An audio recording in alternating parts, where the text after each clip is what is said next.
Hello, student of class 11th. Today I am going to discuss about bulk modulus. Students, in your earlier classes, you have already studied about shear modulus. So, in this order, today we continue the chapter from bulk modulus. In section 9.3, we have seen that when a body is submerged in a fluid, it undergoes a hydraulic stress equal in magnitude to the hydraulic pressure. This leads to the decrease in the volume of the body, thus producing a strain called volume strain, which is given in equation number 9.5. Okay. तो students section number 9.3 में हमने देखा कि अगर कोई भी body अगर किसी तरल पदार्थ यानी फ्लूइड में अगर डूबती है तो उसके ऊपर एक हाइड्रोलिक स्ट्रेस काम करता है जो मैग्नीट्यूड में हाइड्रोलिक प्रेशर के बराबर होता है। और यही जो हाइड्रोलिक प्रेशर होता है वो उस बॉडी के वॉल्यूम को कम करने का प्रयास करता है, जिसके कारण वहाँ पे स्ट्रेन उत्पन्न होता है, जिसे हम वॉल्यूम स्ट्रेन कहते हैं, जो कि 9.5 इक्वेशन में दिया गया है। And the ratio of hydraulic stress to the corresponding hydraulic strain is called bulk modulus. Students, hydraulic stress और हाइड्रोलिक स्ट्रेन के बीच के रेशियो को हम बल्क मॉडुलस के नाम से जानते हैं and it is denoted by the symbol capital B, और इसे कैपिटल बी सिंबल के द्वारा इंडिकेट करते हैं। तो B is equal to minus P upon delta V upon V। Okay, the negative sign indicate that the fact that with increase in pressure or decrease in volume occurs।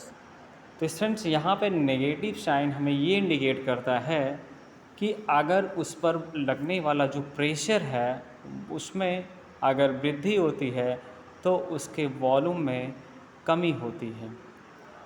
That is if P is positive delta V is negative. तो हम इसे इस प्रकार से भी कह सकते हैं कि यदि प्रेशर P मीन्स प्रेशर, यदि प्रेशर पॉजिटिव है तो डेल्टा V नेगेटिव होगा। इसलिए ये एक सिस्टम को संतुलन की अवस्था में बनाए रखता है, यानी ये जो प्रेशर है उस बॉडी को एक इक्विलिब्रियम पोजीशन में बनाए रखता है। So the value of the bulk modulus B is always positive. तो इसलिए किसी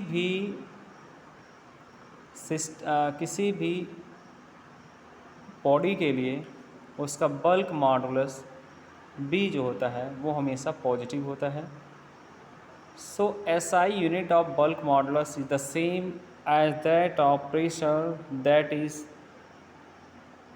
Newton per meter square or Pascal. So the bulk moduli of a few common material are given in table 9.3. Okay, तो students, bulk modulus की SI unit same वही होती है जो pressure की यूनिट होती है। हम जानते हैं कि प्रेशर की यूनिट पास्कल होती है, या इसे हम न्यूटन पर मीटर स्क्वायर से इंडिकेट करते हैं, या इसे पास्कल के नाम से भी जानते हैं। तो इस तरह से बल्क मॉडुली भी, इसकी भी यूनिट्स क्या होगी, न्यूटन पर मीटर स्क्वायर या पास्कल के बराबर होती है। Okay, the bulk moduli of a few common material are given in the table. The reciprocal of the bulk modulus is called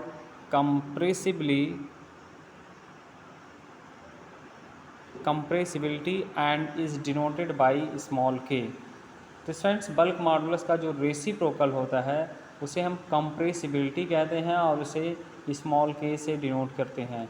it is defined as the fractional change in volume per unit increase in pressure, जिसे हम किसी body के per unit उसके volume में होने वाले per unit time में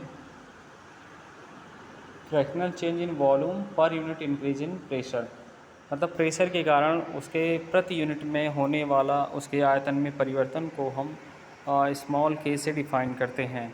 and small K is also equal to 1/b and that is -1/delta P into delta V upon capital V. Okay, so it can be seen from the data given in table that the bulk moduli of a solids are much larger than for a liquids, which are again much larger than the bulk modulus of a glass or air. Okay, तो friends इसे हम table 3.5 में देख सकते हैं।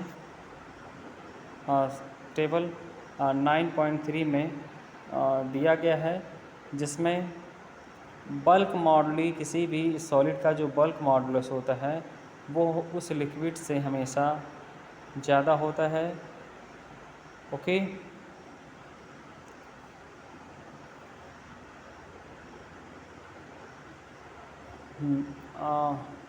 The moduli of bulk moduli of solid are much larger than the for liquid. तो हम कह सकते हैं किसी सॉलिड के लिए बल्क मॉडुली लिक्विड की अपेक्षा ज़्यादा होता है। ओके, और इसी तरह से यही बल्क मॉडुलस एयर के केस में सॉलिड से बहुत ही कम होता है, या हम कह सकते हैं ये सॉलिड गैस की अपेक्षा इसका बल्क मॉडुलस बहुत अधिक होता है। Okay, now look at the table 9.3.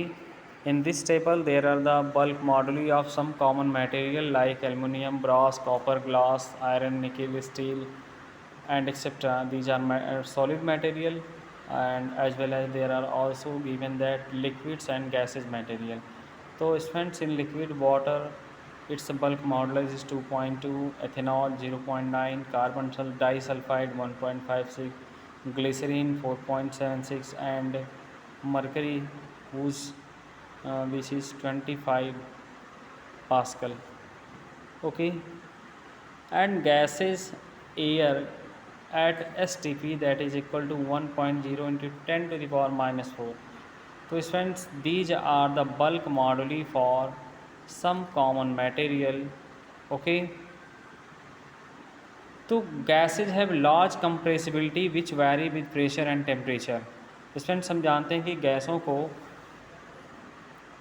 Temperature और प्रेशर को अलग अलग बढ़ा करके हम उसको ज़्यादा कंप्रेस कर सकते हैं, बहुत अधिक मात्रा में इसको कंप्रेस किया जा सकता है। The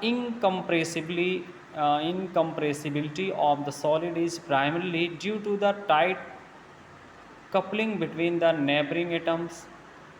Okay, so the molecules in liquid are also bound with their neighbors but not as strong as in solid. So molecule in gases are very poorly coupled to their neighbors. Okay, table 9.4 shows the various type of stress, strain, elastic moduli and the applicable state of the matter at a glance. Okay, तो friends table number 9.4 जिसमें विभिन्न प्रकार की stress, strain, elastic मॉडुली और इसके एक परिदृश्य में विभिन्न प्रकार के मैटर का यहाँ पे एप्लीकेबल स्टेट दिया गया है। Okay, so now read the table and to find out such more information which is related to bulk moduli of different materials. Okay,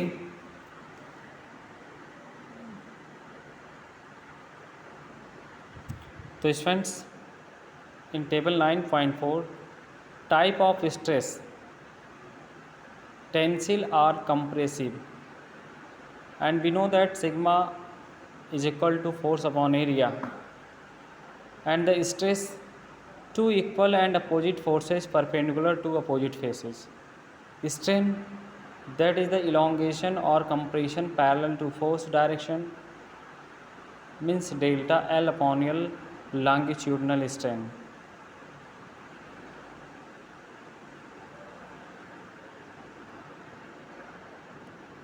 So friends, here are more uh, information about stress, strain and various elastic moduli. Okay.